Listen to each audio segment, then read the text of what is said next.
All right, today we're jumping into the mystical journey of a young woman named Lyrian. This is a story all about waking up to a reality that's hidden just under the surface of our own. So let's get right into it. You know, this quote right here, it really just nails the whole idea of the story.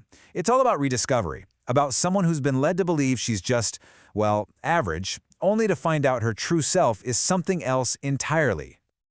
Okay, so before we even get into the plot, we've got to talk about where this story even comes from, because it's not your typical author situation. So check this out. The story isn't just credited to one person, Sonia Rinaldi. It's presented as a collaboration with these beings called interdimensionals. That alone just sets a totally unique stage for everything that's about to unfold. So with that wild origin story in mind, let's meet our main character, Lyrian. When we first see her, you'd think she's totally normal, living a completely ordinary life, but that's all about to get flipped on its head. And wow, this slide just lays it all out, doesn't it? On one side, you've got Lyrian, just going about her day, convinced she's ordinary. Then, bam, a clock stops. That's it, a simple little thing. But for her, it's like a key turning in a lock, and suddenly she can perceive this whole other world that was invisible to her just a moment before. So you might think, great, she's awake, now come the epic battles with monsters. But not exactly. Her biggest challenge, the thing that really drives the first book, is actually way more internal and honestly pretty isolating. This is it. This is her main struggle. She has to navigate a world where nobody else can see what she sees. I mean, can you imagine that? Having this incredible, profound new perception of reality, but you're surrounded by people who are completely oblivious. That sense of being alone in her awareness, that's her greatest battle.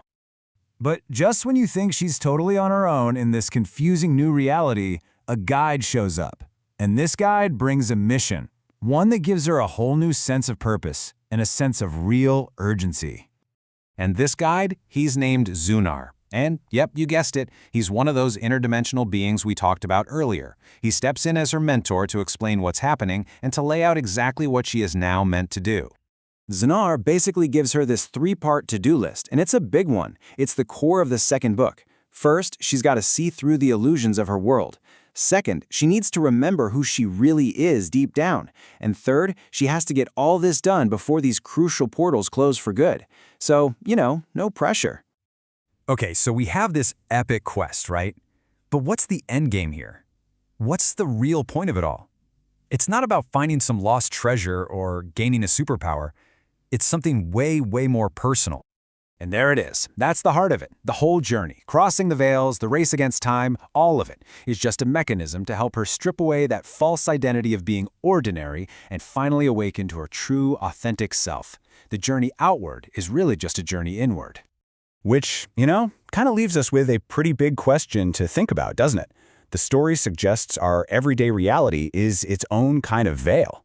So if you could pull back that veil, just for a second, what essential truth about yourself would you hope to find on the other side? What part of you might just be waiting to be remembered?